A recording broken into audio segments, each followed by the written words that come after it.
wabarakatuh. Kembali lagi di Mari Diskusi tanpa batas, tanpa ketersinggungan. Oke, di sini mungkin sedikit berbeda. Saya akan membahas terkait sebuah buku yang berjudul Negara Paripurna. Mungkin sudah ada yang pernah membacanya. Ya, kalau sudah pernah kita akan bahas-bahas sedikit. Jadi kalau misal ini pandangan perspektif pribadi saya. Jadi kalau misal ada perbedaan, mari kita tidak tersinggung dan pahami perbedaan itu. Perbanyak diskusi, hindari debat. Oke, resensi dari buku Negara Paripurna. Penulisnya tidak lain yaitu Yudi Latif. Nah, Pak Yudi Latif ini adalah seorang intelektual yang konsisten dalam berbagai kajian kebangsaan.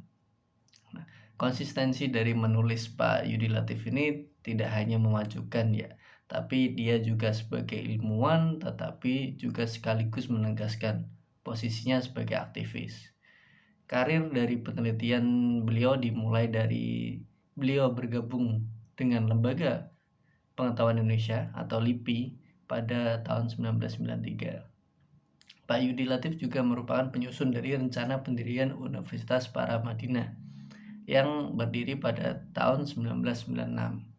Beliau juga menerbitkan berbagai buku ya dengan judul Genealogi Inteligensia Muslim.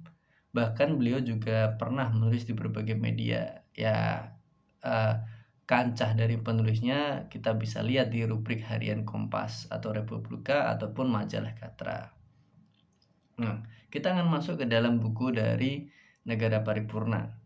Keunikan dari buku ini merupakan buku yang sebenarnya judulnya adalah Negara Paripurna, Historitas, Rasionalitas, dan Aktualitas dari Pancasila.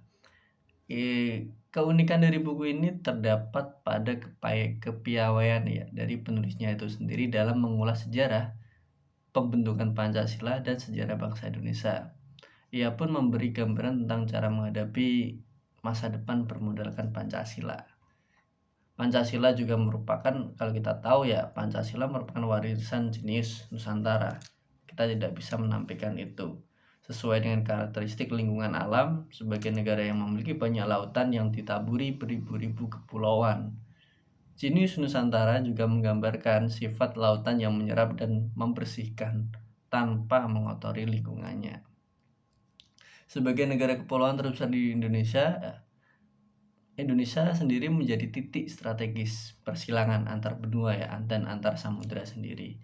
Dengan daya tarik kekayaan sumber daya alam yang melimpah, Indonesia sejak lama menjadi titik temu penjelajahan bahari yang membawa berbagai arus peradaban. Maka jadilah Nusantara sebagai taman sari peradaban dunia.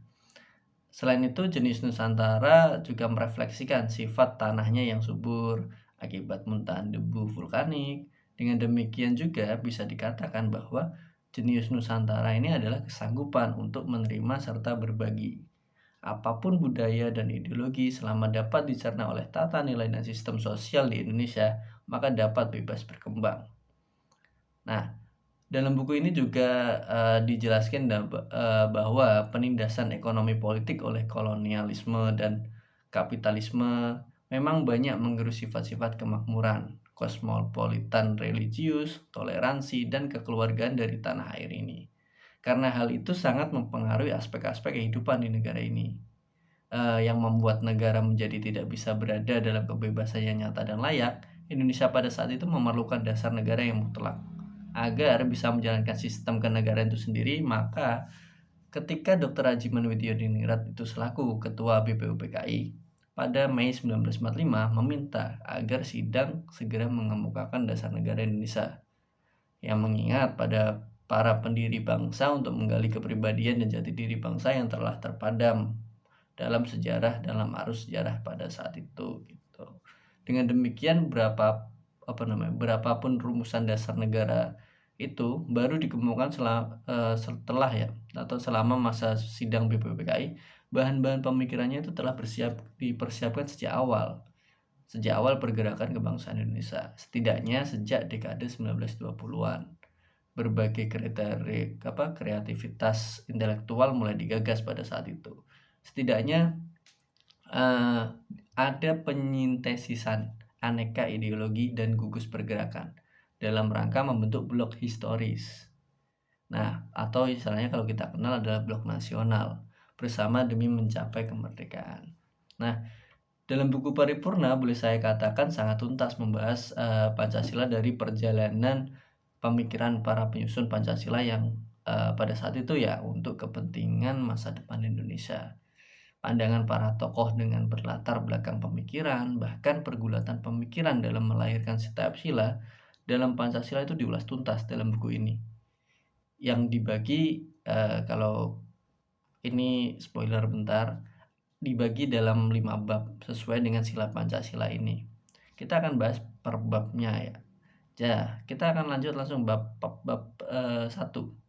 Bab 1 pembahasan sila pertama tentu diwarnai dengan perdebatan tentang hubungan negara dan agama.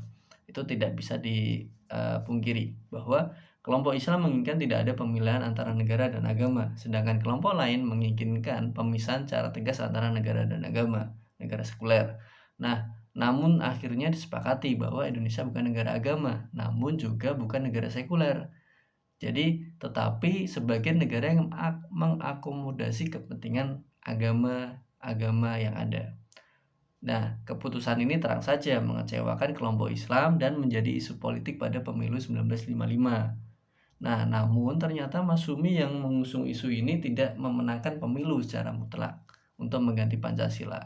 Pada kenyataannya, Nasir dengan tegas mengatakan bahwa kita memperjuangkan kepentingan Islam lewat bingkai konstitusi dan tidak dibenarkan dengan jalan yang lain, itu kata Nasir. Sungguh sebuah kedewasaan bernegara yang ditunjukkan oleh beliau pada saat itu.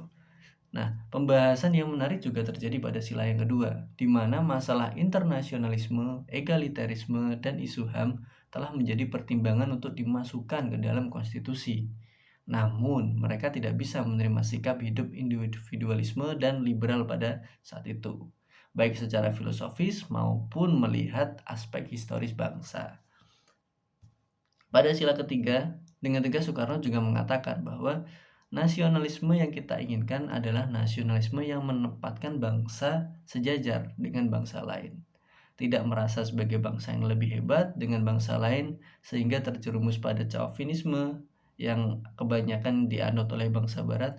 Juga Soekarno menegaskan bahwa Indonesia adalah negara semua untuk semua, bukan negara semua untuk kaum bangsawan saja atau semua kelompok tertentu. Pada pembahasan sila keempat lebih diwarnai diskusi mengenai corak demokrasi yang cocok untuk bangsa. Para pemikir bangsa bersepakat menolak demokrasi yang liberal, namun lebih mengutamakan musyawarah dan perwakilan. Alasan yang kuat adalah bagaimana aspek historis bangsa yang lebih cocok dengan musyawarah dan sistem perwakilan. Dan sila yang kelima, sila terakhir, Founding Father secara tegas menginginkan bahwa demokrasi tidak boleh hanya di bidang politik tanpa membawa dampak nyata pada kemakmuran rakyat. Menghindari konglomerasi yang menguntungkan hanya segelintir orang saja ya untuk menciptakan keadilan ekonomi, bagi saya salah satu bentuk euforia reformasi menafikan Pancasila sebagai dasar negara adalah salah satunya ada disetujuinya pemilihan langsung yang bertentangan dengan sila keempat. Dan terbukti, pilkada tidak memberi manfaat yang besar bagi kepentingan rakyat, bahkan terkadang membawa kerugian sosial yang besar. Tentu sangat banyak praktek kebijakan pemerintah yang kalau kita bicara saat ini, itu di luar koridor falsafah bangsa. Misalnya liberalisme, neo-imperialisme, kesetaraan bangsa, sistem pemilihan langsung. Nah, itu semua adalah bukti bahwa Pancasila sudah tidak dipandang lagi. Seyogyanya Pancasila tidak dijadikan dogma yang bebas kritik seperti zaman Orde Baru. Pancasila adalah falsafah negara karya anak bangsa yang terbuka untuk berinteraksi dengan pemikiran generasi penerusnya agar mampu mewujudkan cita-cita kemerdekaan Indonesia. Dalam buku inilah sangat direkomendasikan untuk siapa saja yang mencintai bangsa ini, terutama para generasi muda atau calon pemimpin-pemimpinnya, atau bahkan para politisi ya yang kita akan dekat pada 2024, tidak terjebak pada kepentingan kelompok atau kawan kompasioner yang lainnya. Tuh, jadi bisa kita baca dalam bab 1 ini, dia akan istilahnya memberikan gambaran bahwa Pancasila masih relevan permasalahannya dari dulu sampai sekarang. Sejauh ini dalam nilai-nilai ideal Pancasila belum sepenuhnya terbumikan dalam kenyataan, terutama karena krisis keteladanan para penyelenggara negara. Membumikan Pancasila sebagai patulan cita-cita dan kehendak bersama mengharuskan Pancasila hidup dalam realitas, tidak hanya jadi retorika atau verbalisme di pentas politik ya. Karena itu, rejuvenasi dari Pancasila harus dilakukan dengan cara mengukuhkan kembali posisinya sebagai dasar falsafah negara. Dengan cara apa? Dengan cara mengembangkan ke dalam wacana ilmiah, mengupayakan konsistensinya dengan produk-produk perundangan, koherensi dari antar silanya, korespondensi dengan realitas sosial, dan menjadikannya sebagai karya kebanggaan dan komitmen bersama. Nah, Pancasila yang selama ini dianggap biasa atau monoton menjadi lebih hidup dan mengglobal. Artinya Pancasila tidak hanya sekedar jadi bagian dari Indonesia, namun juga menyempurnakan nilai-nilai dari keseluruhan belahan dunia. Nah, buku Negara Paripurna ini dalam 5 bab yang saya paparkan di awal dan bagaimana permasalahan yang sudah ada di Indonesia saat ini itu masih relevan dan bisa dibaca berulang-ulang. Kenapa? Karena buku Negara Paripurna dari Yudi Latif ini tidak hanya menjelaskan tentang Pancasila namun juga mengupas atau mengulas tuntas terhadap sila dari Pancasila dari latar belakang pemikiran dan berbagai tokoh terutama para pendidik bangsa secara konsisten.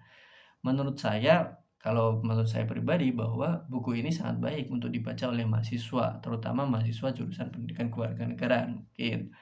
Tapi juga bisa dibaca oleh politisi-politisi yang akan maju di 2024 ataupun bahkan merefleksikan dari Pancasila yang akan digunakan untuk bernegara dan berbangsa di Indonesia itu sendiri.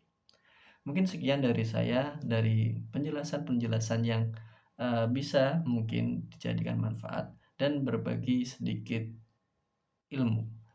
Sekian dari saya, semoga bisa diterima.